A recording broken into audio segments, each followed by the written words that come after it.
Blue 22. You are watching Sports and Sorts live on YouTube. That's 75% sports, 25% sorts. And here are your hosts, Shane and the Bry Man.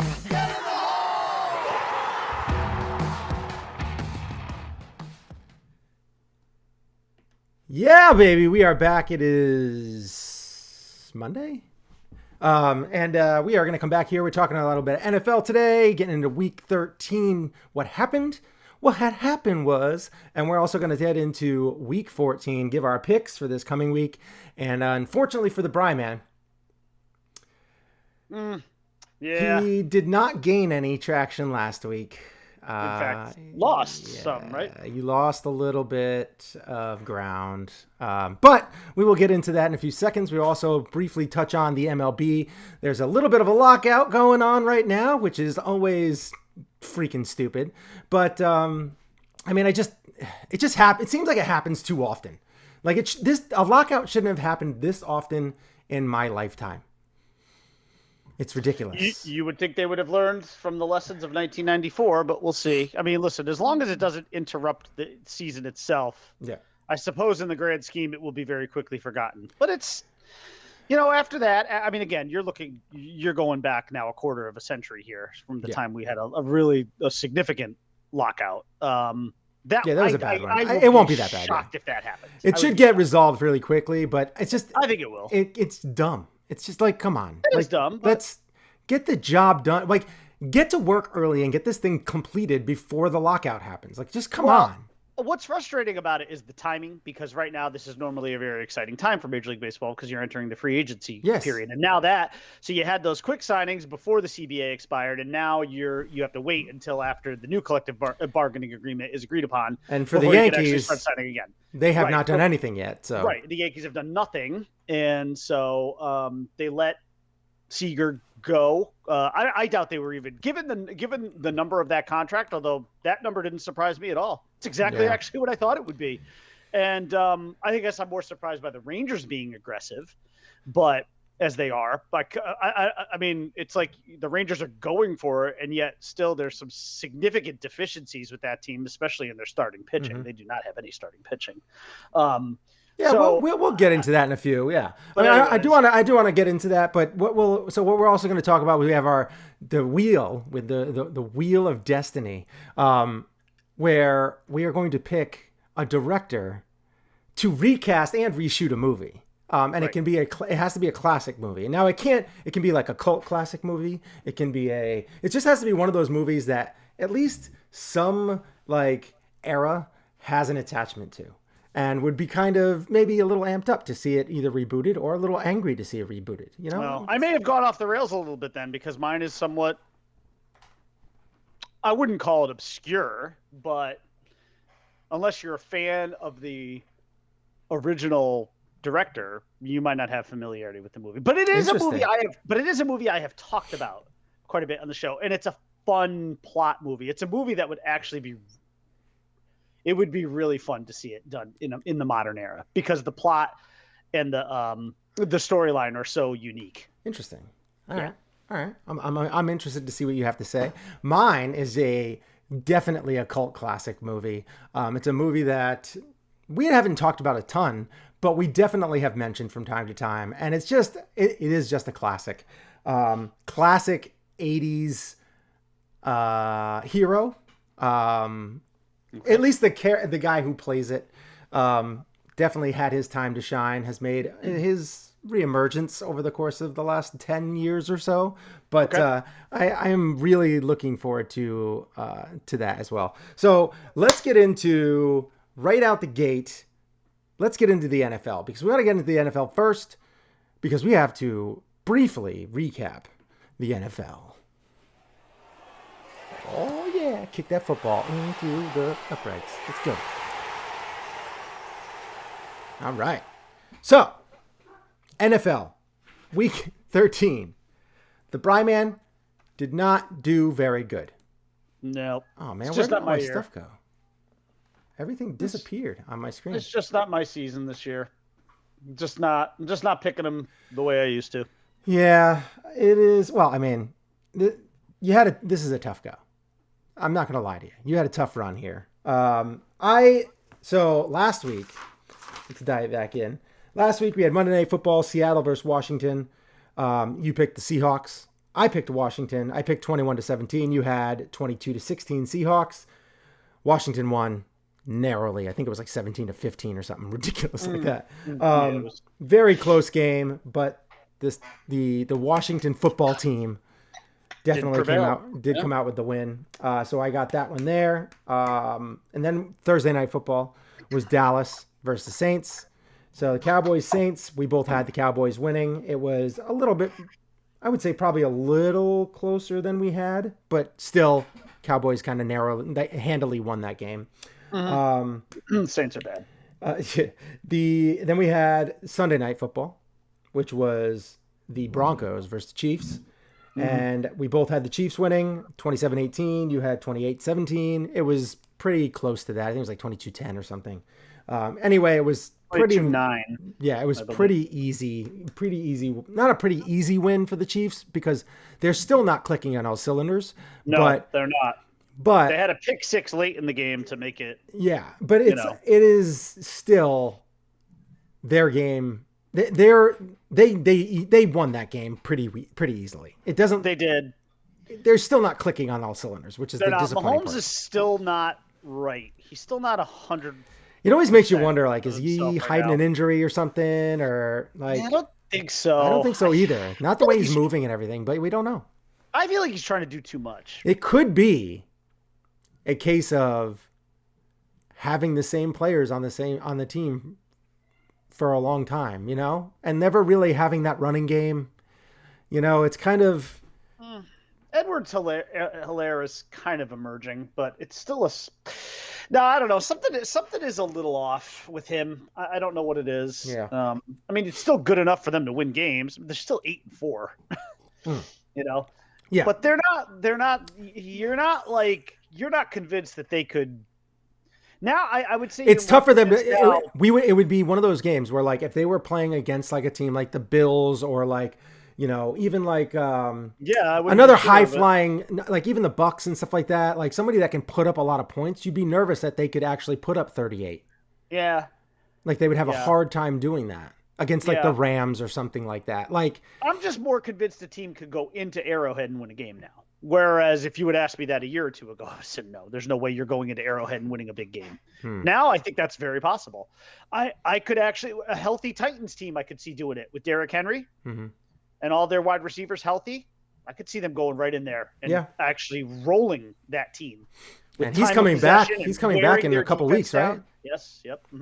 Yep. Which would be good for my fantasy team because as long as I'm deep in the playoffs at that point, it would be beneficial for my fantasy team. Yeah. All right. So, and then we have the game of the week. Do I have it here? Do I have it? Where is it? Where'd it go? There it is. It takes forever to load. I don't like that.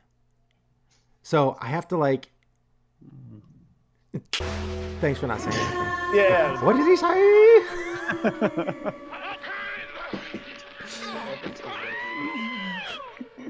It was close. That is the case though as you get older. Yes.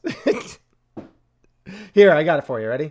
And then we have the game. Oh, that's still on. I never actually posted this either, so I gotta. Let me see. There we go. And then I come over here and I do this, and then. Yes, the game of the week last week was the Chargers versus the Bengals. And I took the Chargers, which I have been taking on a fairly regular basis because I am the believer of their offense. And I do feel like they do have some key defensive, players that can help them. And their offense definitely showed up, particularly Keenan Allen in short range, getting a couple of touchdowns and a 2-point conversion. Had 5 catches, but 2 of them touchdowns, and he had a 2-point conversion, which is huge for fantasy purposes. They ended up, I had them 28-24. You had them 38-24. You had the Cincinnati Bengals winning 38-24. And it was closer to your score, but in reverse. 41-22? Yeah, it was a pretty big drubbing. They were down they were down 24-0, and then the Bengals scored 22 unanswered, missed a 2-point conversion to tie it. Yeah. And then it got away from them. And then the Chargers just stepped on the gas and then never took their foot off their throat. So, no. But it is one of those games that, unfortunately for the Bry Man this week, he went 2-2, and unfortunately for him, I went 4-0. And that brings me to 32-10 on the year. Wow. And you 26-16, which is still very good. I mean, I'm 10 games over, but it's not. Yeah, it's not ideal. Yeah, I mean, even your man upstairs is raging right now because of your lackluster performance. Yeah, he was raging because you were like, "What? My dad only went 2-2." Yeah. Ah! The handsome is not happy. Yeah, it's not good. I have to answer to him later, so you better watch out. You better watch out. Better not cry. Can I do a little?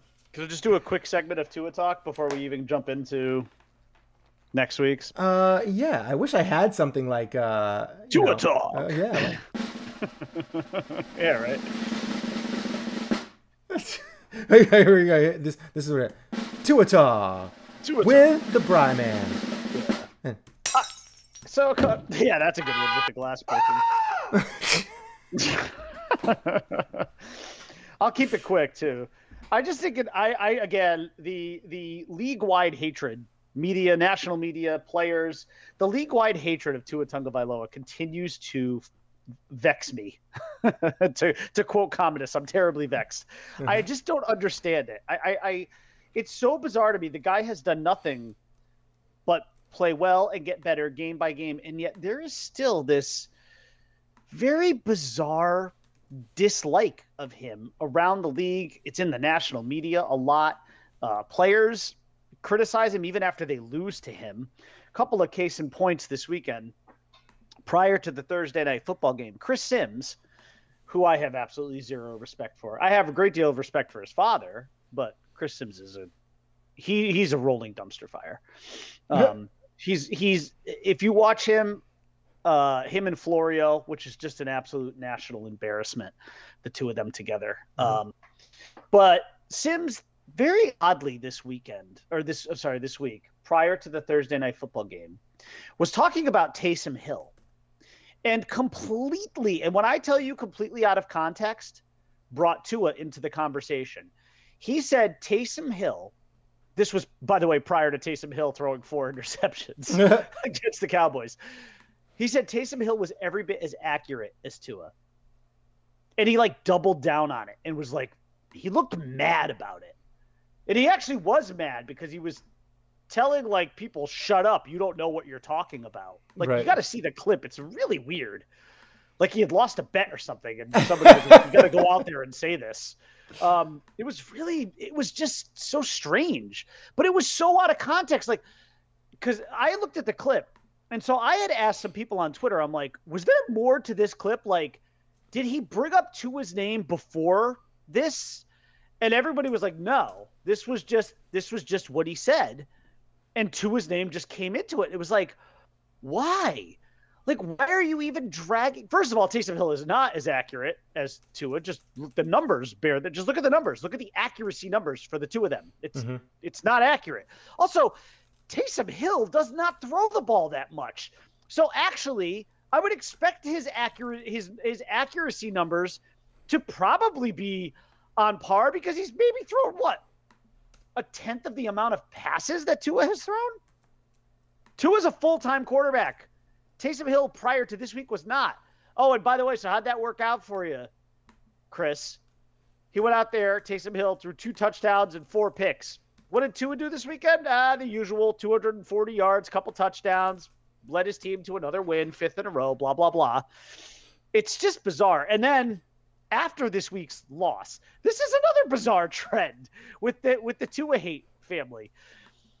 After this week's loss, Logan Ryan, a defensive back for the Giants, was asked in a post-game interview because, as it is, the Daniel Jones was out, so Mike Glennon was playing. And Logan Ryan, I guess, is the emergency third-string quarterback. So he was asked by a member of the media, well, hey, what would you have done if you had to, been thrown into this game? And he was like, I'll just do what Tua does and throw 2-yard 2-yard passes to the left. And I'm like, wait a minute. You just lost to that guy who throws the 2-yard passes to the left. And if you watch the game, he threw more than 2-yard passes to the left.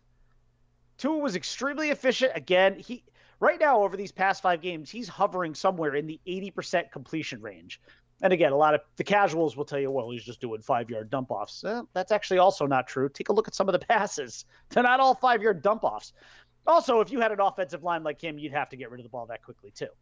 So it's just weird. I don't get it. I've joked before numerous times. I apologize for saying it again.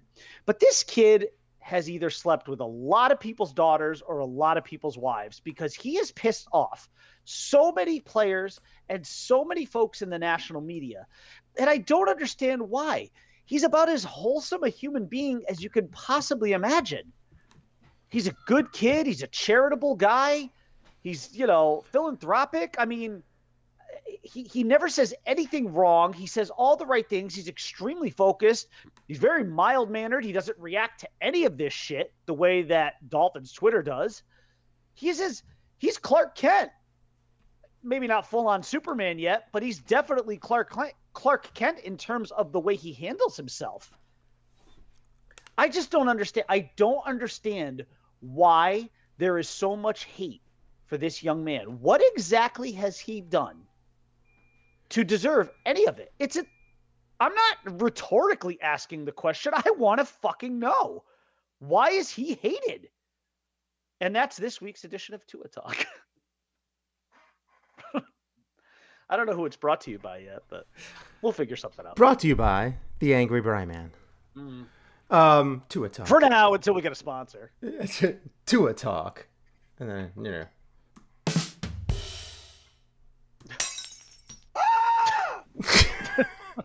It's about the best we can do for now. Yeah. Super good. Anyways, that's that. Yeah. So, yeah, I mean, just to feed off that, I think it might just be because he doesn't really fit the mold. Like, well, he's not 6'4" with a big right arm and a strapping white boy who can throw the ball 60 yards down the field. And he's not. It's not like I mean, unfortunately, it's not like because he's black or white. He's a different nationality, and Samoan. Right. And I think it's just you might be seeing a little bit of shade due to that. So then we're talking about racism potentially. I mean, what else fires people up more than anything else? I mean, if you look at Chris Sims, I mean, he fits the profile of a white supremacist just on appearances alone, which I don't want. I mean, technically, I do too. I'm very white. I have blue eyes. I have blondish hair. So like, let's pump the brakes on that a little bit. But my son, same thing. Yeah, you don't look racist. Oh yeah, Cam maybe a little. Yeah, little Aryan race there. But I love your son, so he is the most like the crazy thing is like, so there was I think this weekend, like my son is a very caring person. And like there was something happening and I can't remember what it was. Isla was my daughter, who's 8, was talking about Elfie. And she was like, well, I wonder if he's a boy or a girl. And she's like, I think he's a boy. And he's like, why? He's like, well, she's like, well, we don't know because he doesn't have a penis, like, or anything. And I'm like, and he's like, well, she's like, he or she could be transgender. You have no idea. Like, so that's what Cameron said. He's like, so you have no idea. You don't know what he prefers or she prefers. Yes. And I was like, whatever pronoun. Yeah. Wow. Good for you. Good on you, bro. Good on you. Yeah. My kids are exceptionally more woke than dad. Yeah, I mean, and it's tough. It's tough to like kind of, the way that you were brought up, you try and embrace it, but at the same time, you still slip by accident, Oh, like I had a moment, which I can tell you off the air. I had some slippage last week, which I'll tell you about. Whoopsies. It wasn't bad. It was more funny than anything else. Did your girls do that? What did he say? No, it was. I'll explain it to you offline. It was funny. Sheesh. It was funny. Maybe I actually might have already told you about it last week, but Yeah, we'll have to. yeah, we can rekindle that. We'll have to deep dive into that. Anyway. I don't think you're wrong though about him not fitting the profile. Maybe not. I wasn't going to say from the race perspective, but more from like the size and the fact that he's left-handed. Yeah. So he's an average height quarterback at 6 feet, and he's a left-handed guy. But he's very similar to someone like a Steve Young. Right. That's the comp that you hope for. By the way, does anybody remember Steve Young with the Tampa Bay Buccaneers? Not good. Not good. Well, he had a horrible offensive line. Horrible offensive line. Again, like that's running for his life. Like, that's the part that bothers me the most about the Tua haters is that their big thing is I don't want to hear excuses. And the thing you have to continue to ask yourself is, hold on here. We have to delineate between what is an excuse and what is a reason. There's cause and effect here, right? It's not just as simple as, well, Tua's got to be so great that he has to be able to rise above an historically bad offensive line. No, not everybody can be Chad Pennington. That's not how it works. Chad Pennington. And I love Chad Pennington. But that's not how it works. That is not how it works. I'm sorry, but every really great quarterback in this league has a really good offensive line. It's almost without exception. Look at Jones over at the Patriots. Like, he is not. Oh, my God. But he has got so much protection. He has a wall in front of him. It's unbelievable. Mm-hmm. And even with that wall, and actually, listen, and I'm not one of those guys who hates on Mac Jones. I mean, I think the media is, sucking his knob way too hard. But I also understand, though, like, first of all, Mac Jones is delivering. He's doing very well with what is given to him. Mm-hmm. And the truth of the matter is, when it comes to Mac Jones, he's got a really good offensive line. He's got a really good running game, and he has very lackluster targets. Even though the Patriots put a lot of money into those targets this offseason, mm-hmm. especially at the tight end position, it hasn't really panned out. I mean, Jonnu Smith, Hunter Henry. And then Hunter Henry was starting to have like some really good years. Yeah, and then they've got their very vagina. mediocre. They've got their very mediocre at best collection of wide receivers. They need some more playmakers on that offense. And you know what? At some point, I believe Mac Jones will be a very good quarterback in this league. Right now, I would say he's above average, but he's giving he's taking what defenses will give him and what his offensive line provides for him, which is time. It's going to be very interesting to see the game tonight, for sure. And I can't believe I'm rooting for the Bills, but I am. Yes. I mean, I hope the Bills win. I don't want to see the Patriots go into Buffalo and win that game. Then I'm going to be really, really scared that they could win a Super Bowl. If they go into Buffalo tonight and win, I'm going to be legit scared that team can win a Super Bowl. Having White down for the year, that is a big hurt. But like, we should be okay. We should be okay. Like, our secondary is really, really solid. Not only do I want the Bills to win this game, I kind of need to see them blow the Patriots out. For my own peace of mind. See, I don't. For you, I'm sure you're just be like, listen, I'll take the dub no matter what. No, I want to see them starting to win closer games, because they either blow somebody out or they lose a close game, and I need them to start showing that they can man up and win a closer game. Right, because in the playoffs you're going to be in close games. Right, you're not going to blow everybody out, and if you do, that's a shitty year for the NFL. Like, I mean, that's just like you don't. Or you're just one of the most dominant teams ever. But we all know potentially the Bills are not in that category. Right, so. They would be extremely hot at that point. I mean, they do put up a lot of points, and they can rack up points. They have great offensive weapons.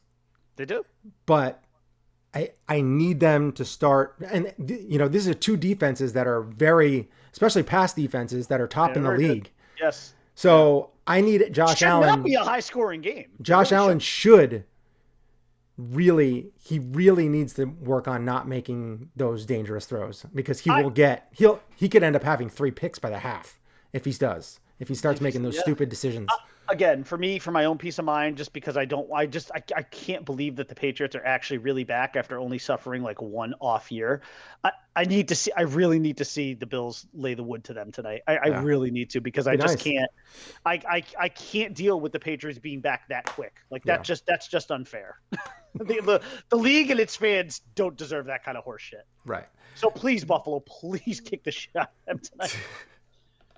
So if you had to pick tonight's game, which we're going to be doing, which we're doing right now.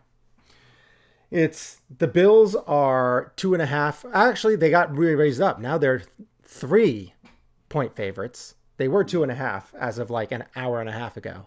It's a smart line by Vegas because, again, to your point, you've got two of the better secondaries and defenses in the league here. And they dictate a low-scoring game. And they have the over/under at 41. So they're picking like a 21-19 kind of. Vegas knows what it's doing, man. Yeah. So, do you want to go first or want me to go first? I am in the lead. I will go first. I'll go. Okay. I got Buffalo. I got Buffalo in this one, in a tight one. And I'm actually going to say, you said 21-19. My score is actually not far off from that. It's 22-18 Bills. So I've got the Bills covering, and I've got it. What was the over/under? 41. I like that if you're saying Folk is going to hit 6 field goals. Because I have Folk on both of my fantasy teams. It'll be one of those ones where, that 18 is accidental. There's a blocked extra point or something. Why can't you throw me a bone? Have a good game. Why can't you throw me a bone? He'll give you 11 tonight. How about that? No. I want all 6 field goals and all 40-yarders. Do we know what the conditions are in Buffalo tonight? It's gonna be windy. What do we got? I could tell you that. I don't know. But anyways, I could absolutely tell you that. I like the Bills 22-18. I think they'll show up tonight. I mean, that's an odd score for the Bills too. 22. Yeah. I mean, it's two very odd numbers. So 37 degrees. 37 degrees. Cold. Nice. Windy. 22-mile-an-hour winds. Oh yeah, and on the field where the wind can it's probably going to be that should be fun. It'll be a fun game to watch, actually. I'll be watching it. So I have the Bills winning as well. I have them winning 27-20. Okay, there you go. And I think this is going to be. So I really don't know how, because I haven't watched every Patriots game. I don't know how Mac Jones does in the wind. I don't know how he does in the wind and the cold. I know that it's been a little cold from time to time, and it's been windy from time to time. It's been an abnormally windy year, I would say, for someone who plays golf a lot. I feel like it was a lot more windy on the golf course than it usually was. But I do think that I've seen Josh Allen. He throws the ball hard enough, and if he has a tight spiral, that's going to cut through most of the wind because he has a cannon of an arm. So it'll be very interesting to see how that all plays out. I think that it'll be very weird if either one of these teams are throwing it 35 times. I would say you're probably looking at like maybe 25-ish would be a number that they should be doing because they're going to need to run the ball against this pass defense, but you can't just sit there and throw, even if you have a team like, the Bills who don't have the top tier running backs. So I think that you're going to see maybe some good defensive plays, and that's where some of the points are going to come from. And hopefully that just means, a little bit of Hyde, a little bit of, Poyer, maybe getting some pick sixes or something like that. That'd be nice. But anyway, let's get on to the next game. Thursday Night Football, Steelers versus Vikings. The Vikings, let me make sure that it's still true. But the Vikings are, because it said before that the Vikings were 3-point favorites, and they still are. 45 is the over-under. And this is a game, the Vikings have been so incredibly hot. They have been like just... They lost to the Lions. I know. Good for the Lions, though. Yes. It's good. It's a good win, finally, for the Lions. But it's a win for the Lions. Yes. On the last play of the game. But they have been doing a fantastic job putting up some points. And that is something that's rare. And then after losing to the Lions, where they were, I think, a touchdown or more favorites. I think they were like a touchdown, maybe a little bit more favorites in that game. That they are going to come back with a vengeance, and they are going to not want to have that embarrassment. Well, and this is a must win if they want any chance of making a play. And this is also coming off of kind of a high for the Pittsburgh Steelers, who won a very narrow win against kind of a rivalry with them and the Ravens. And lucky to win. Very lucky to win. I think that this might be a step back for them. So I predict that the Vikings come out after that loss. And like I said, they have been hot. They have been pretty hot on offense. Kirk Cousins is having a pretty darn decent year. I would say better than average for him. And I would expect them to win this game. It's going to be close. I don't think it's going to be I think that you're looking at that spread, and it's probably going to be pretty darn close. And I have it 28-25 Vikings. All right. Well, so here's an opportunity for me to gain ground. The only thing that's worrisome about me is that he doesn't typically play well on primetime TV. Is Kirk Cousins? Yeah. You know what? I'm going to go with the Steelers in this one. Not just because I'm playing catch up. Although I think that ship has sailed anyway. I'm not at a point really here where I could probably make up enough ground before the end of the season. There's not that many weeks left. But I actually like the Steelers in this one. I know it took the Ravens missing a failed 2-point attempt yesterday in order for the Steelers to steal that win. But the Steelers still played relatively well yesterday. And the Ravens are still a good team. Yes. By the way, just real quick, I actually do not blame the Ravens and John Harbaugh for going for that yesterday. And the reason why is a couple of things. One, I think the Ravens were totally gassed. I think that team was tired. I don't even know, even if Tucker had hit that extra point, which of course he probably would have, I don't know that the Ravens would have won in overtime. They looked really gassed. And also their secondary is incredibly banged up. Their best corner, Marlon Humphrey, is gone. I think he's out for the season now. Harbaugh was probably thinking, you know what? I'm either going to win this game now or we're going to lose it in overtime. And you know what? I don't blame him. I just don't. I don't blame him. You know, I think it was a gutsy call. It didn't work out. You could make an argument both ways about, did Lamar overthrow that extra point, you know, a little bit, or could Mark Andrews have hauled it in? Mark Andrews is really reliable, has great hands. But I don't mind it. I mean, you know, if you're the Ravens, it's tough just because you are also trying to maintain home field advantage. You're a playoff team, but you're trying to maintain home field advantage, and now that is not in your hands at this point. And the Steelers, who really needed to win desperately, got it, which was unfortunate for the Dolphins too. The Dolphins really needed the Ravens to win that game, and it would have helped that. I mean, not that the Dolphins had much of a chance because the Dolphins still have to win out, but you know, it took a little bit of hope off the board there because the Steelers are now 6-5-1, that tie with the Lions is. And that's another thing. I mean, like the Steelers, it's not like the Steelers are playing well. They're not. They tied the Lions. They needed a little bit of lady luck on their side last night. But, you know, maybe Ben telling this team that this is his last year, maybe it'll energize them a little bit. Maybe they'll try and fight for their guy a little bit over these last handful of games. So I think the Steelers go in and no pun intended, steal one here from the Vikings. And the Vikings are not a good team. I mean, they're an average team. They can score. They can move the ball. They got a lot of weapons, but they're not really a good team. They're not good on defense. Steelers should have no problem moving the ball on them, both running and throwing. Deontay Johnson gave you just a slight sample of how good he really is last night. I mean, he's a talented special player. And you know, boy, to see him and Justin Jefferson playing in the same game, holy shit. And that's fun for me because I have both of them on my fantasy team. Yeah, I have Johnson. He's been a easy plug and play every week for me. Yeah. And next week is week 1 of our playoffs, so I will have both of those. But you can imagine I will be watching that game very closely. I'm guessing it's a 1:00 game, but I could be wrong. That could be a 4:00 game just because it's probably in the central time zone. Anyways, I'm gonna go Steelers here. I think there'll be some points, so I'm just gonna go 29-24. Steel Curtain out in Minnesota. All right. And then we'll get into Sunday Night Football, which is Bears versus Packers.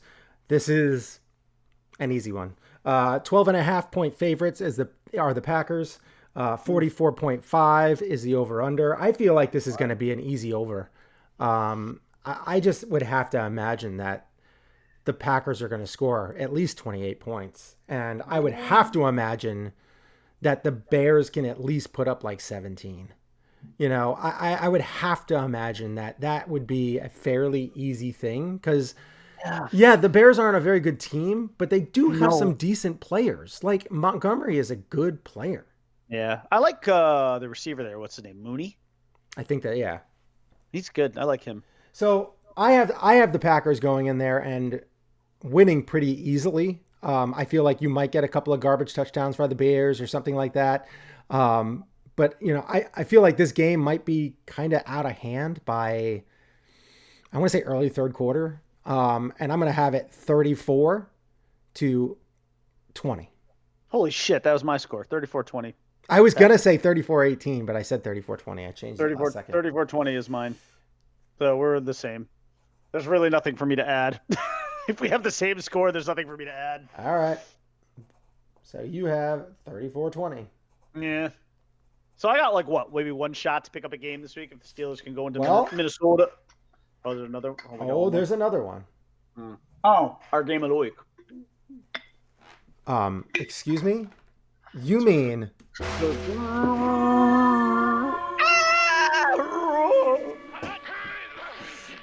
yes, our game of the week. We get to talk Bills twice this week. Yeah. Because they're playing tonight and they're also playing on Sunday against the Tampa Bay Bucks. I'll let you lead this one because I've done a lot of talking because I've started all these because I'm trying to give you an advantage. A chance. By going first.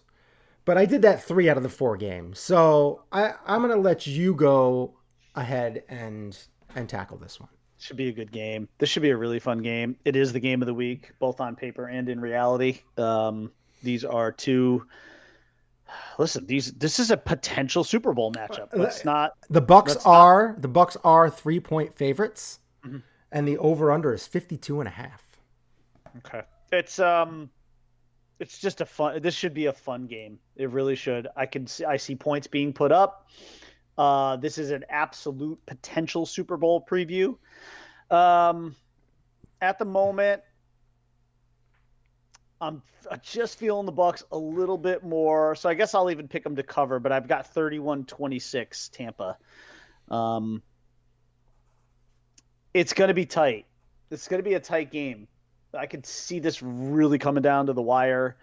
But I like Tampa. They still, I mean, kind of like Kansas City. I mean, I know Kansas City's 8-4, but it's like kind of, like they just, it just feels like they're in a hangover. Same with the Bucks.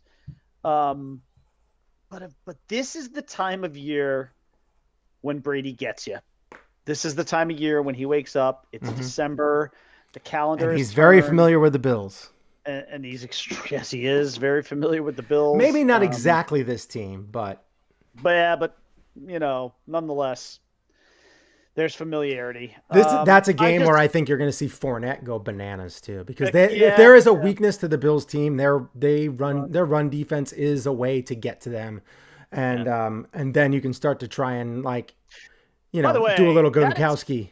That explains immensely why the Dolphins struggle so badly against the Bills, because the Dolphins have no running game whatsoever, so they are extremely one-dimensional. There's really only about maybe 8 teams in the league that you really, really have to worry about, a serious run game.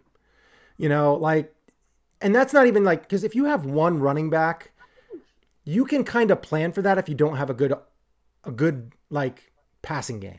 I think there's more than that, but I know what you're saying. But you need a little bit of both. The reason why I feel like the Titans do so well against the Bills is because they have Henry, who is a beast. He's a beast. And Tannehill has enough weapons on offense to be able to put up 250 to 280 yards. He is the most proficient play action passer in the league. So Henry's on the field. That's why they struggle so much against them, because they have to really try and stop Henry, but Tannehill can pick them apart a little bit offensively. Whereas this is why I think the Bucks could have they could really just tear the Bills apart if Fournette is having a good game and if Brady is hitting his spots. Because I'm just going to champion my Bills as I have most of the year, because I do feel like they are still underachieving. They have more, they can do more than they're doing. And I feel like that's both on offense and defense. Like their defense, they are, I think they have like a ridiculous amount of sacks as a team on their defensive line. And their secondary is top notch, number 1 in the league. And that was with White, obviously, and obviously they lost him. So that's going to kind of go down a notch, but I'm going to go with the Bills, because if the Bills lose, they could potentially get on a bad streak. If they lose tonight, lose against the Bucs, you can almost count them out of the playoffs. Like it's almost over at that point, because they'll be 7-6 at that point.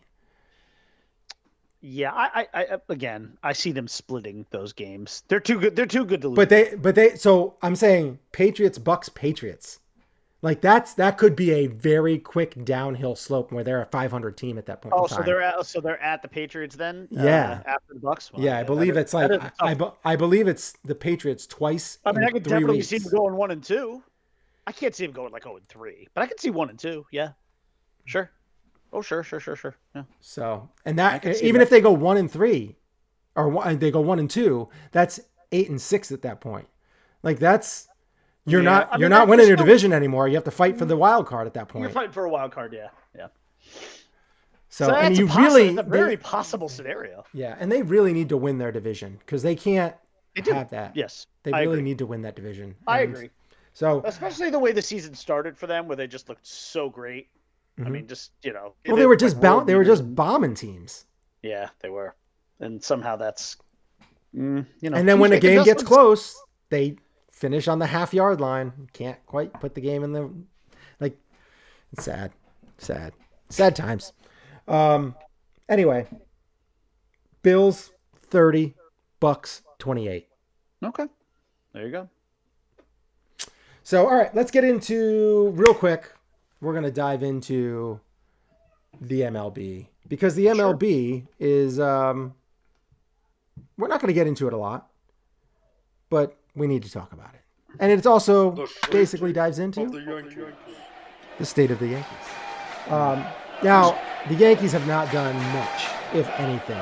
They ain't done jack fucking shit. They haven't done anything. But I will say, so after I'd been doing some research this past weekend, I started looking into their issues. Obviously, they have a shortstop need. And I really feel like Trevor Story, and I'm feeling the same way that I did when I was talking about DJ LeMahieu a few years ago, that he is potentially the best fit on this team for many reasons. One, he's in his late 20s. Yep. He's, I think, 27 going into I think he just turned 27. So still relatively young going into his prime years.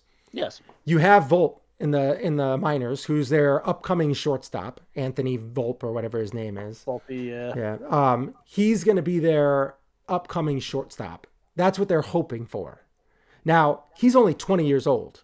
By the way, Trevor Story is 29. He's 29. So, he did just turn 29, but yes. Yeah. So he's still in his prime. He is a very good defensive player. And that's something I didn't really know until I had to look into it. I had to look more into his defensive prowess. And he actually is a very solid defender. And in my opinion, is fringe Gold Glove material. Where you have Gleyber Torres, who is nowhere near Gold Glove material at shortstop. And you could go someone like Andrelton Simmons or something like that. But that is he's really only going to be there for a year, maybe two. And he is old, and he's a useless bat. So I think that what you can do here is throw a little extra money at Trevor Story. He's coming off a little bit of an arm injury, but he came back last year and seemed like he did okay. I would put my chips on the table for Trevor Story. You're going to get a little bit of a discount because of the injuries and stuff like that. And everybody always thinking about the Colorado Rockies, false numbers. So, and you put him in this lineup and you put him at short, which is where you really need him. Now you're talking about an extra bat that you can put in there. You could possibly put him in a third slot. You could put him in the second slot. You could put him in the fifth slot. You could put him anywhere. Yeah. And you're talking about a dangerous bat, a very good shortstop, and the potential of when Volpe, however you want to pronounce his name, comes up, when he's 22, 23, then you potentially think about, okay, now do we move Story to second or third, or, where are we going to do, what are we going to do with him at this point? Yeah. And I think that he would be absolutely fine with that, particularly if you sign him to a 4-year deal, maybe a 5-year deal. Because then that puts him up to his 34 when he's 34 years old. And that's still, you can still play decently on offense as a 34-year-old. Yeah. Just the injury issue, but that's how it is pretty much with most of the, the shortstops that were out there with him and Seager. Seager is another guy who has had a hard time staying on the field, whereas Story hasn't had a very hard time staying on the field. He always plays like about 140 something games.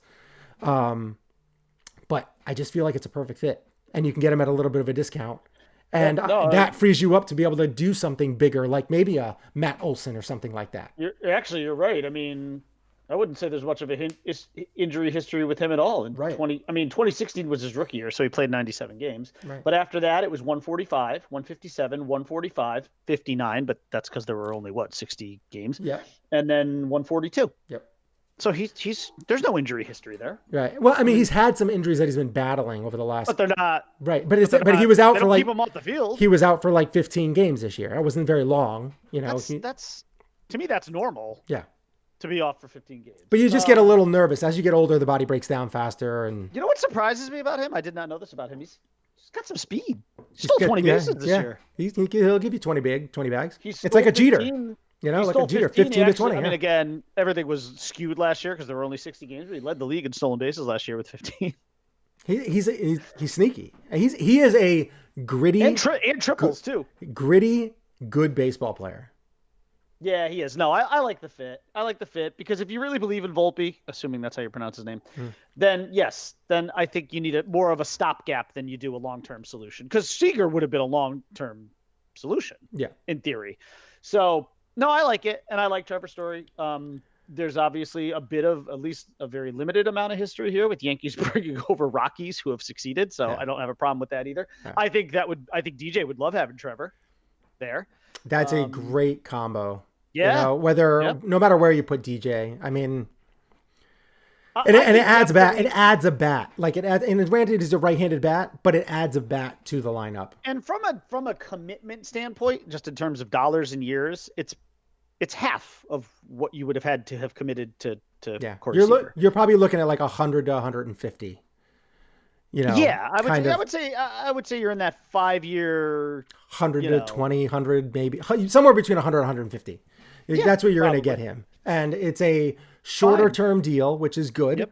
Yep. And it also. The only thing that would have been better, I mean, if he was left-handed, that would have been better. But you know what? I mean, whatever. I am so over the left-handed bat in Yankee Stadium. Well, I'm not, because I just think it brings balance to the lineup. Yes, I think it. But I feel like a lot of Yankee. Oh yeah, fans they just say left-handed bat in Yankee Stadium, that's great and all. But who was great with that was Curtis Granderson. But who sucked in the playoffs? Curtis Granderson. Because the pitching is different in the playoffs, and being a left-handed bat in that stadium isn't going to be the greatest thing. It just adds some excitement during the regular season, and I would rather have just good hitters. Who it doesn't matter who's on the mound, a left-hander or a right-hander, they just hit. Yep, and that seems to be someone like Trevor Story, who's going to bat like 270, 280, knock in, have about 25, maybe more bombs. He's a 272 hitter, so yeah. I mean, he'll hit. What did he hit? 20. And that's in a lineup right now with a decimated Rockies. Yeah, where he was able to be pitched around. Yeah. 24 home runs, 75 RBIs. His best year was 2018. He hit 291, 37 home runs, 108 RBIs. Where he had Nolan and Blackman was still on his, And LeMahieu would have been on that team, right? Yeah, I think so. So, was that LeMahieu's first year? 18? Yeah. No, I think it was 19. Was 19 and 20. Yeah. Was it? Yeah. Yeah. So, yeah, LeMahieu was on that team, too. So, there was more protection in that lineup. A lot of protection, yeah. Yeah. Even Arenado and Blackman those are two, they were kind of perennial MVP candidates. Yeah. Yeah, so it's a good signing. I would be fine with it. I'd be more than fine. This is who I want. I actually, if you put all of those players in a pool right now, that's who I want, because I just think the fit is the best as far as how old he is, the potential to move him. Because as decent as Gio is, I would rather have Trevor Story at third. Well, 2 years ago you wanted DJ and that worked out, so maybe you'll get your wish again. I hope so.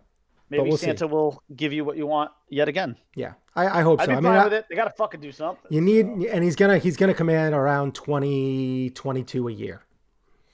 Yeah, and that fits much more. That fits much better with the now budget conscious Yankees. So, and then that's when you got to go ham after Matt Olson or someone like that. Yeah, you do. You definitely do. Then you're talking. I mean, that's when you're like, now Yankee fans are freaking pumped for the season if that happens. Well, Story and Olson. Yes. Or yeah. And then Olson at least gives you that. He's left-handed, right? So he gives you that left-handed bat that you want. Great defensively. Now he's. I would love. Oh my God, I would love Olson. My brother would love Olson. He's a big Matt Olson fan. Yeah. Huge. I think my brother actually has a signed A's mini helmet of Olson. Oh really? That he got from Fanatics. He loves Matt Olson. I like him too. Yeah. But I had him on my fantasy team last year. What's not to like? Yeah. The guy produces and he plays good D and he is left-handed and it does, it's fun. Just, again, more balance to the lineup, but he's just a good hitter too, So, man, I would love him. He will cost you. His cost will be significant because you're talking about prospects, the big prospects that will have to, the A's are not going to give him away. They don't have to. And then your other option, of course, is Freddie Freeman. And as much as I love Freddie Freeman, and I do. Oh, I love Freddie Freeman. I can't. He belongs in Atlanta, and it's kind of like a little slap in the face to him that the Braves didn't just sign him. The guy just helped you win a World Series, and he was a big part of it too. A big part of it. I know he didn't win World Series MVP. I think didn't Jorge Soler win it? But still, come on, Freddie Freeman was awesome. To me, that's a slap in the face. That's the face of your franchise, and now a world champion. Yep. That guy stuck with that team when they were abysmally bad in some of these more recent lean years that they've had. And this year was their magical season. It all came together, especially in the postseason. You have to reward him. And it's not like he's still very productive. Callie! Go outside. I don't get it. If you're the Braves, I don't get it. Would I love to see him in a Yankee uniform? Yeah, of course. Why not? Who wouldn't like Freddie Freeman? But man, if you're the Braves, you got to take care of your boy. It's a bad optic. It is. I heard that they were kind of looking at Rizzo too as a backup, just in case. Yes. Yeah, I saw that. Yeah. But you're talking last year, Matt Olson, 39 bombs, 271 batting average. 100 runs scored, 100 RBIs, actually 101, 111. On base percentage of 370, pretty good. OPS 911, WAR 5.8. That's a solid year. But then you look at Freddie Freeman. Now you're talking 331, 120 runs scored, 83 RBIs, and a on base percentage of 393, 896 OPS. Very similar. Now, Freddie Freeman is 32, and you have Matt Olson, who's 27, who's going to be 28, I think, when the season starts, but 27. Yeah, Matt Olson's the guy you want. It's going to cost you. It's going to hurt. Yeah. It's not going to be an unpainful transaction. There's going to be there's going to be some pain involved there because you're going to trade some guys that you probably wanted to hold on to, but that's the cost of doing business. So Rizzo is like the same age as Freeman. Yeah, they're both 32. Yeah, and he had a solid year. It's nothing great. 248 batting average, but I would say that there are some alarming drop offs with Rizzo. And I love Big Riz. I do. I think he's a really good player. And I love his attitude and personality and what he brings to a bench and to a team. But there are some alarming drop-offs in some of his metrics if you take a look. That concerns me a little bit. Yeah.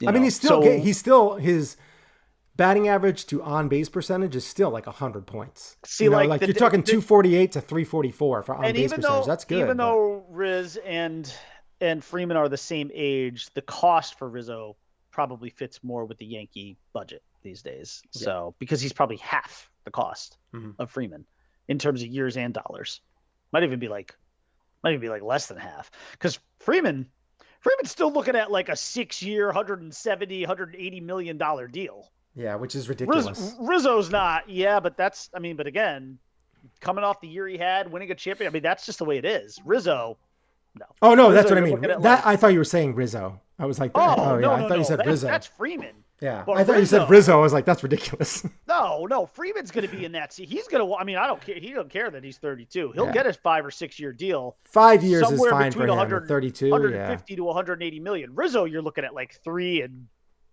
I don't know what, 70, maybe. Yeah, probably. That's maybe 3 close. and 60. I don't know. Something like that. Yeah. It shouldn't be egregious. Not even that high. Maybe he's probably going to earn in like something like 18 a year. Yeah, could be right. So it could be like 3 and 54. Yeah. You're talking actually then a third of what a guy like Freeman's going to get. Well, Freeman's just been a lot more consistent over his he year, has. of his and career. And you haven't seen the drop off with Freeman. Yeah. It's just not there. Let's see. Not significantly anyway. No. You're talking with Rizzo, it's a little more alarming. And Rizzo's a big guy, too. I know a lot of people aren't into like batting average. I think it can be a consistency thing. But like you're talking from age 23 to 31, 319, 288, 276, 302, 307, 309, 295, 341, 300. Yeah, it's really. And every year he's up there in doubles. He's like led the league in doubles twice. Up there in runs scored. Last 2 years he's led the league in runs scored. And on base percentage is pretty good too. Does he have any Gold Gloves? Yes. Okay. Let's see. I would have thought he had 2, but he only has 1. He has 1 Gold Glove. All right. Well, okay. I wonder about Riz. Does he have any Gold Gloves? He's got a couple, right? He's got 4. He plays. He is so smooth. He is. How about Olsen? I just think the likelihood there of, I would say Matt Olson has a Gold Glove too. I would say Trevor Story and Rizzo 2 of them are probably your most likely signings, and then maybe they dip into Japan for Saya Suzuki, who you and I had talked about. And I think there's some interest there. The problem is there's a lot of interest in the American League East for his services. The Yankees are not going to be alone. Boston and Toronto are also heavily they're doing some heavy breathing there for him. So, and listen, as you and I discussed, it's a crapshoot for the Yankees when it comes to Japanese players, right? Because as I said to you before, for every Hideki Matsui, there's a Hideki Arabu. For every Masahiro Tanaka, there's a Keiagawa. Yeah, exactly, the fat toad. So but listen, Hideki Matsui. I have yet to be able to replace him as my favorite player in Major League Baseball since he left. It's just been like this sort of carousel of Rob Refsnyders and Clint Frazier's, and it just hasn't worked out. The ghost of Godzilla is haunting me as I sit here and look at his autographed jersey right here, a mere 3 feet from my head. I miss that guy so much, and I because of him, I think I'll always have an affinity for Japanese players. And you know what? If Saya Suzuki is a guy, he had big numbers in Nippon. Why not? Listen, it's just going to be money. You're not going to lose anything else. So I have no problem with it at all. He's 27. So prime years. I think even Matsui might have been that age when he around came there, over. yeah. So, Matsui was very solid. Same miss him numbers every so year. much. I miss him so much. Same numbers every year, and then on top of that, he also had He was my favorite player for 7 great years. defensive player. He had a couple of weird throws, but I remember being so excited when they signed him. wait, that was how bummed were you that when he broke his wrist? who? Matsui? Matsui. When he did that dive and he and then he got up and ran after the ball and yeah. Yes, I remember that. God, I almost forgot about that. Yes, I do recall that. I just remember how excited I was. This was back in the day when it was kind of cool to collect like New York Post and New York Daily News covers. But I just remember like when they signed him and the back page, I think it was of the Post, had a picture of him, in his his Tokyo uniform, because I think it was Tokyo Giants or something. I think that's who he played for. And he was in like mid swing and it just said real big Godzilla or something like that on it. I probably still have that somewhere in the house, probably up in the attic. But oh my God, I loved that guy so much. And I was there in the stands for his crowning achievement, for his greatest game. Couldn't have asked. Pretty solid game. Could not have asked for a better ending. Yeah, pretty solid game. Yeah. All right. Yep. That's our MLB. Now we're going to get into the recast of our movies, right? Wheel of Destiny. Oh, by the way, I finished Ted Lasso. Timmy Tim said that Godzilla scared all the children, which is good. He definitely would have. You finally finished Ted Lasso? Finished Ted Lasso. What do you think? Phenomenal. Yeah, right. It's probably it's like my favorite show right now. Like that I can think of other shows that I was looking forward to seeing again. Like I was looking forward to get back into Billions, and I'm looking forward to get into, some other shows like when Marvelous Miss Maisel comes back out and The Boys and all that kind of stuff. When those all come out, I'm really excited for them. But I actually, my anticipation for those has gone down a notch because now all I want is the next season of Ted. For me, the two that I'm really looking forward to are season 3 of Ted and season 4 of Stranger Things. I'm really looking. I never got into Stranger Things. Couldn't do it. Yeah, I know it's not your. I know that's not your jam, but I am definitely still enjoying. I think we're up to episode 9 now in season 1 of Invasion on Apple TV, and I still like it. I know it was not well reviewed, but I've really enjoyed that show. That the slow burn that it is. Mm-hmm. I've really enjoyed it. It's picking up. It's picking up a little bit now because I think it's getting closer to the end here. So I don't know if it's going to be multiple seasons or if it's just going to be like a one and done. But I am really starting to enjoy that show now. Cool. All right. Let's do the spinning of the wheel. Not really. Right. We already did that, and then we're gonna do it at the end. But director. Oh, we have to do the sword. This was fun. This was fun. Going? I'm gonna sort it out. Gotta sort it out. Director, cast, and reshoots a movie. Yeah. You have to. We have to pick the director to recast and reshoot the movie that we are picking. Yes. Now you had sort of indicated earlier on that this was kind of like a classic movie. I did not go in that direction. I went a little more obscure, but it's a movie that I love personally, and that I would love to see shot in the modern era. So that's where I went with it. Okay. Do you want me to go first? Do you want to go first? What do you want to do? Why don't you go first? I'm curious to hear what you did. All right. So mine is the director I'm going to pick is Guy Ritchie. Guy Ritchie. I am a big fan of a lot of his movies. He has done a tremendous job. And the movie that I'm going to pick is kind of a weird one. There was a couple of different ways that I was thinking of going with this, but I ended up picking Romancing in the Stone. Oh, okay. So Romancing the Stone is the movie that I went with. Guy Ritchie, because this is a movie that I feel like Turner, Michael Douglas. Yeah. I mean, hey, those two in what was the other one too? War of the Roses that they did together. Uh-huh. Oh, God, that was great. Romancing the Stone is it's a cult classic movie. Very much. Yes. And I feel like just having good banter would make this movie really well done. Like, it's one of those movies that you need good dialogue. Yeah. And you have to have good action sequences. And I feel like Guy Ritchie does those very, very well.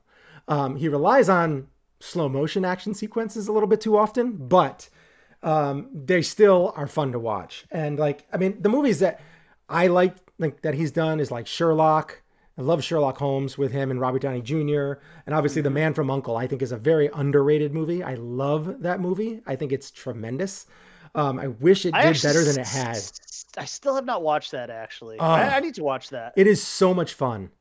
Yeah. So much fun. Because Henry Cavill's in it, right? Oh, yeah. I mean, you got the weirdo in it, too. I can't remember. What's his name? Who's the weirdo?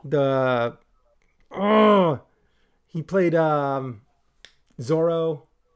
No, not Zorro. I can't remember his name. Oh, Armie Hammer? Armie Hammer, yes. The Lone weirdo. Ranger. Yes. Yeah, I knew where you were going. Yeah, yes, yeah. I know he's the weirdo. He's a weirdo. He was in it, but it was fun in the movie. And even, I'm drawing a blank on her name now, too. But she was Tomb Raider. Oh, not Angelina Jolie. No. The other one. The new one. The new, yeah, I don't know her name. I can't remember her name. Okay. But she's a very talented actress, too. Ex Machina, she was in that. Oh, yeah. Okay, yeah. But right, he, so you got Guy Ritchie and Romancing the Stone. Okay, yes, good. but the guy who I was thinking about doing for him for this movie was Rawson Thurber. Okay. So he did Dodgeball. Okay. Yep. He did Central Intelligence. Okay. Yeah. We Are the Millers. I like Central Intelligence. We Are the Millers, and also Red Notice. So like. I feel like watch Red Notice. I gotta watch Red Notice. I feel like he can do dialogue pretty well, and the action sequences in a couple of those movies are just so much fun. So I feel like he could have been. He's a good backup to my director, Guy Ritchie. Red Notice is like the most watched Netflix movie ever, right? Isn't it? I think so. Yeah. I gotta watch it. Yeah, it's fun. It's fun. You know what? It's not great, but it's fun. I'm gonna do it when I'm on break. I got 2 more weeks, and then I'm on break for like 16 days. So that's gonna be part of my binging. That's funny. I think my wife is off around the same time as you. Did you guys plan your vacations together? What the fuck? Nope. Just immediately, nope. Don't know nothing about that. All right, so that's who I picked. I picked Guy Ritchie. The movie Romancing the Stone. I feel like he can do a good job picking the Michael Douglas character, and I just feel like he could do tremendous justice to that classic movie. Did you pick the cast members at all? Or no, I did not pick cast members. That's up to him. That's up to him to pick the movie. I thought that was part of our assignment because I did that too. No, so maybe you'll have some fun with mine then. But see, the problem is I think you probably have not seen my movie, so this could be a bit of an issue. So as I was telling, I've seen a lot of movies too. So right. So the director that I wanted, the original director is Alfred Hitchcock, and I'm a big Hitchcock guy. When I was in college at UConn, I actually took an Alfred Hitchcock course, which was such a great. You are a big cock guy. Oh, I love cock, and especially Hitchcock, and that was probably one of my favorite college courses because basically all you did was you went into the class and you watched a movie and then you talked about the movie. I mean, like you're a cocksman. It just does not get better than that. And the movie now, obviously, you're probably thinking, oh, well, what did he do? Did he go with Psycho? Did he go with Vertigo? Did he go with North by Northwest? The Birds? No. My favorite Alfred Hitchcock movie, and it was a movie that we saw in this class, is a movie called Rope. Now, let me give you the plot of the movie Rope. But the reason it's called Rope is because that was the murder weapon used. Okay. But anyways, so here's the plot, very, very quickly. So there's a couple of young men named Brandon and Philip. They're 2 young men who share a New York City apartment. They consider themselves intellectually superior to their friend, this guy named David Kentley. And as a consequence, they decide to murder him. So they murder him with a rope. Okay, so together they strangle him with a rope and they place the body in an old chest that they have in their apartment. Okay, and then they proceed to hold a small party with guests with the dinner table set on this chest where there's a body inside of it. Now, the guests include the victim's father, the victim's fiance, and their old school teacher, a guy named Rupert, from whom they mistakenly took their ideas. So the teacher had sort of taught this class, and in it, he was sort of like, he had kind of come up with this kind of like idea about this, right? This is almost like a, what's that Viola Davis show, that How to Get Away with Murder kind of thing, right? And then they have these dinner guests over. And then as the night goes on, like, these guys want to get caught, especially the guy Brandon. So as the night goes on, like, he kind of becomes more daring about what he's offering up in terms of clues and hints and suggestions. And Rupert, the teacher, begins to kind of suspect some things that are going on. And the director that I chose to recast this, you could probably guess it, is M. Night Shyamalan. Because I believe that M. Night Shyamalan throws so many homages to Hitchcock in his movies. Okay. And I can't think of a guy who I would want to direct a Hitchcock recast movie more than M. Night Shyamalan. Interesting.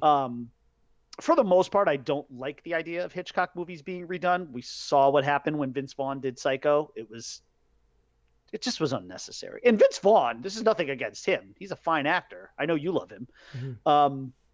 But that was just a movie that didn't need to be redone. It'd be like remaking Jaws. Like, just don't do it. Right. There's just no reason to do it. So anyways, though, but I actually went the step of casting the 6 main characters too.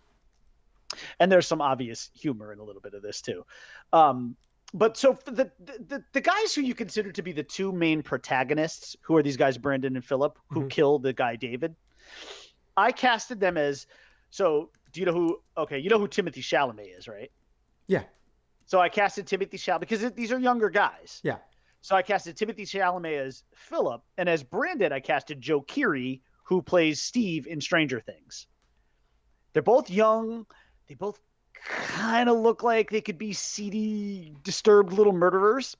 So I casted those 2 in like the protagonist roles. In the role of Rupert, and Rupert, I believe, was originally played by Jimmy Stewart. Yeah. In the Hitchcock movie. Of course, because you know how Hitchcock loved to cast his guys. M. Night Shyamalan also likes to cast his guys. That was actually the one thing I steered clear of on this movie, was because I was going to put Bruce Willis in there as Rupert, but he's kind of a little too old. Yeah. Because Bruce Willis is like his mid-60s. So he would have been too old to have kids of this age. So I had to kind of come down a little bit on it. Bruce Willis probably has like an 11-year-old somewhere. Yeah, that is true too, but we were talking about like Bruce Willis real life versus theoretically as a character. So I kind of came down on that, and I went with Idris Elba, because Idris Elba to me could really be like a great kind of college professor. He's got that look. Like, I could see him with glasses, he's got that wonderful English accent, so he can it just sounds like it. Right, exactly. So then you're left with 3 other characters. So then you had, sorry, Rupert is the teacher. Rupert's the teacher. So not the that wasn't the age issue one. But I still decided with Rupert to go with Idris Elba. So sorry, David is the victim. His father was the one where I was like, okay, I can't go too old on him, because if I go too old on him, it's just too much of a gap. So I went with Ethan Hawke, because Ethan Hawke, I think, is a really good murder mystery movie kind of actor. Okay. Ethan Hawke almost just looks like he walks into the room and he's questioning shit. He's just got like that kind of look about him. So I went with him as the victim's father. So then that just leaves 2 characters left: David, the victim, and David's fiance, Janet. So for that, I went with Tom Holland and Zendaya, just because I was like, yeah, that's funny, because they're dating in real life. You got the Spider-Man thing. Are they? Did they finally come out with that? Yeah, I think so. I think that's pretty much official. Isn't And even if it's not, who cares? It actually works well, because they're both in their mid-20s, and Ethan Hawke, at his age, is perfect to have a kid in that age range. So that was, I wanted to make sure that I matched the ages up and everything properly because, like I said, I would have loved to have put, I guess I probably could have put Bruce Willis as Rupert, but I don't know. I wanted to change it up a little bit because I know Shyamalan likes to go with his guys and Bruce Willis is his guy. So that was the only thing I kind of avoided was putting Bruce Willis in the movie, or putting like, a Shyamalan guy or guy in the movie. Gotcha. But other than that, that was the direction I went. But I feel like this movie with this plot, the thing that's so cool about this movie is it just takes place in one room. Like it's like that what was that phone booth movie there, right? With I don't know, it was Colin Farrell or, yeah. Right? Yeah. Where it's like that's like the movie takes place primarily like in that, like it's very difficult to shoot something like that because you have to keep your audience interested and engaged in one location. Right. But Rope was one of the most, I know it's probably hard for you to like sit back and watch a black and white movie, but if you ever want to be like just pun intended, roped into a movie, this is one to watch. It's such an underrated Hitchcock movie and it's so suspenseful. It's so suspenseful because even though you already know what's happened, there's not a murder mystery in terms of who did it and what did they do it with. You know who did it. You know what they did it with. You know where they stashed the body. But then they've invited all these people to their home with the body on the fucking table that they're like eating on. It's wild, dude. Like, it's such a great, I mean, Hitchcock's mind was just obscene and absurd and amazing all at the same time. Word. Yeah, so that was mine. Again, like obscure. I know you haven't seen it. Hopefully I explained the plot well enough for you to understand, but, Timothy St. Andrew said The Burbs recast and directed by Taika Waititi. Oh, dude. See, now The Burbs. I love The Burbs so goddamn much. I don't know how I would feel about a Burbs remake. That would be tough. Doesn't matter how you feel about it. I know. You just don't pick it. It's just such a fucking great movie. Sir Timothy St. Andrew did. Yeah. I like. You know what would be awesome? Taika Waititi, though. That's a good call on the director. I'd love to know the cast. The cast would be what would sell me on it. You know what would be fun? But to do like a really dark version of it is have like David Fincher do So I Married an Axe Murderer. So I Married an Axe Murderer is relatively, I mean, it's noir. It's comedy noir anyway. But it's David Fincher's super dark. I mean, you're talking Gone Girl, like. So are you talking about like taking the comedy aspect out of it and just going like full, just like horror? Like a lot less comedy. Yeah. Because there's this movie coming out. What the hell is it called? It's an interesting concept. I just watched it recently. See, that's one of the things that makes So I Married an Axe Murderer so great, though, is the comedy aspect of it. Well, yeah. But then you would be flipping in the script, right? And not making it a complete reshoot. Right. It just goes from comedy noir to noir. Right. So, but you could still put some comedy in, just not as much. Not as much. Okay. All right. So there was a movie there's this movie called Shattered. Shattered. Okay. And it is, the guy who in Gotham who played the Joker? I think Cameron Monaghan or something like that, or I think that's what, or I can't remember. No. The guy who played the Joker. Yes.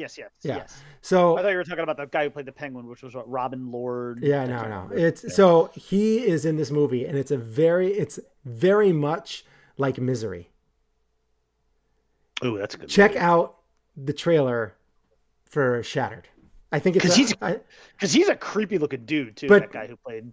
Yeah, but just check out the trailer. It is, it has that Misery vibe to it. But Shattered, that's what it's called. Yeah, but is it out now or is it's a little over the top? Is that movie out already or is no? I think it's coming out in 2022. All right, I'll check it out. And what's his face is in it? I can't remember his name. He's been in a lot of stuff lately. He's in Marvel now. Can't remember his name. throwing a lot of blanks on a lot of names today. But he's in it too, and like it's just, I think it's up your alley a little bit. I don't know if you'll fully be on board with it because it seems a little over the top, but at the same time, I don't mind over the top. It seemed the girl definitely plays. She's tapped. She's tapped in the head. So yeah. Like, but you don't really. Just check it out. Over the Top's not a tough sell for me. I even like the actual movie Over the Top, and that's objectively a terrible movie. Objectively from who? It's a movie about a truck driver who arm wrestles. I mean, come on. And who's going to recast that? And who's going to direct that? No, I'm just kidding. Well, Sly would actually direct it. He would direct it. I mean, he is a director. He is an Academy Award-winning director, after all. So he would direct it. Why are you shaking your head? That's a fact. He won Best Director for Rocky. I know, but he shouldn't direct this movie. Over the Top? Yes. He shouldn't direct the remake of Over the Top? Why not? Because he's too close to it. Okay. I would say he's just close enough. No way. He's too close. Right. He's too close to it. I suppose. Too close to it. All right, well, we got to spin the wheel again. We got to spin that wheel. Now I got to, get to focus this all the way over here. With that glorious Jaws poster. Yeah. God, I love that. Oh, let's see if I can get this. Oh, wow. Oh, speaking of vertigo. Holy. Can you see it? I do, yes. All right. Now, my eyes are recovering, but yes. Sorry. Oh, there it is, glorious. All right. So we got to get rid of the director one. But here we go.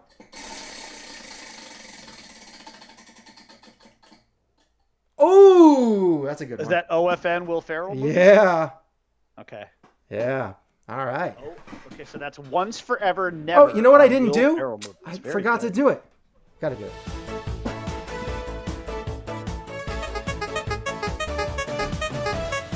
That's my favorite thing. Yeah. That one's going to be easy for me. Yeah. The OFN for Ferrell movies, that's going to be easy. That's going to be very easy. I might even already have it. I don't know. That's going to be tough for me. There's so many good ones. I think I've got it. I think I've already got it. I mean, I know my Forever. Oh my God, that's not even up for debate. My Forever. You did a big spoof on that. Yes. For years. Yes, I did. It's not even debatable. Go on over to the Cinebros page. Type in Cinebros and or the Movie House Maniacs, whatever you want to do. Cinebros page and go and check out. I would say my Once is pretty easy too. The Never might be the hardest because he's had some duds. So, you know, he's got a lot of good ones. You know what's funny is that the Forever. The sequel to The Forever could be The Never. Like, very easily. I'm not saying it is. I have to think about it because, there have been some others. So. Just going to throw this out there. Ready? You're talking... Yeah. This is what you're talking here, okay? We're talking about... holy shit. His list is just out of bounds. It's hard, I know. It's actually harder than, you're talking, let's get to when he started really, I mean, he was in Zoolander, obviously, as Mugatu. Yes, Mugatu. Yeah. You have That's old a school. Possibility for, yes. Old school, Elf, Anchorman. Yeah. He was in Starsky and Hutch, which is tremendous. Yes. You have Bewitched, which I think that was a pretty fun movie. Yeah. I forgot about that. Yeah. He was in Chaz Reinhold as in Wedding Crashers. And then don't forget Chaz Michaels. The Producers. Talladega Nights. Oh God, that's right, Ricky Bobby. Yeah. Can we do like 2 OFNs? Step Brothers. Yeah, Step Brother. My God. Ooh, it's tough, huh? Yeah. I mean, Land of the Lost was even kind of fun. Let's see what else. The Other Guys? Come on, bro. That's tough. Yeah, it's tough. I mean, you can even get into Megamind. That wasn't that great. I mean, it was fun, but it's not anywhere near the top. Not in the top. Like, it's not in the top. I mean, it's not going to enter this discussion. The Lego Movie? Yeah. Well. I mean, yeah, it's brutal. It's brutal. It's tougher than we think, I think. I think it's a tough one because he's got so many great ones. Yeah. But he has so many bad ones too, like Holmes and Watson. That's the first movie I couldn't finish. I was gonna say that's on my never list. I couldn't watch it. That is on my never. It's in my top 2 of my nevers. It's probably at this point it's a toss up between that and the other one. It's bad. Oh my That's gosh. a bad movie. I did get through it and it was not. I mean, it had its funny moments. Don't get me wrong, but yeah. Like I never watched Eurovision either, but I heard that big was swing and decent. miss. I never saw it. I don't think I saw that. There's so many in there, man. Holy crap. The once and the forever for me is easy. The once is the hard one because there's like 6 movies that are getting left on the table. Dude, the producers were so good. He was so good in that. I saw that, but I don't. Oh, he was good. It. It was good. That was a good movie. That's funny. That's going to be brutal. The forever is such a slam dunk. The once is really tough. Elf, man. Yeah, like Elf is like Elf, old school, Zoolander.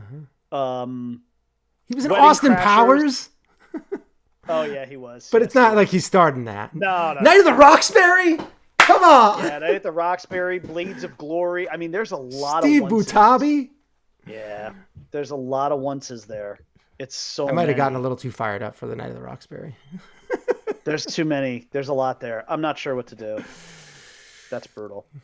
It's tough. That's brutal. The forever is super easy. The once is going to be hard. The never is going to be a toss up between 2 movies. So Oof. I don't know. That is tough. It's a lot. Yeah. It's a lot. I don't know. Yeah. All right. Well, that's pretty much it for our show. Yep. Let's put in, since, I'll do the cowbell. We're talking Will Ferrell. Okay. I don't know if you can hear it or not. But that's pretty much it for our show. Thank you for watching. Whoa! There he is. Somebody slept down. We have, that's pretty much it. Find me on Twitter at EinhornusFinkel. You can find me on Twitter at _Brian_man. And now we're going to say, Lex, now we've reached the end of our show. And in the words of the immortal Tony Stark, part of the journey is the end. So can you say bye? Bye. Bye. Can you say happy holidays? Happy holidays. And Merry Christmas? Merry Christmas. And Happy Hanukkah? Happy Hanukkah. There you go. Nice. Spectacular. Right. All right. So that's pretty much it. Find the show at Shane and Brian Man. And on Facebook, at you can find it Shane and the Brian Man. But Twitter, Shane and Brian Man. Thank you for watching. Peace out. Stay classy, Planet Club. Bye. And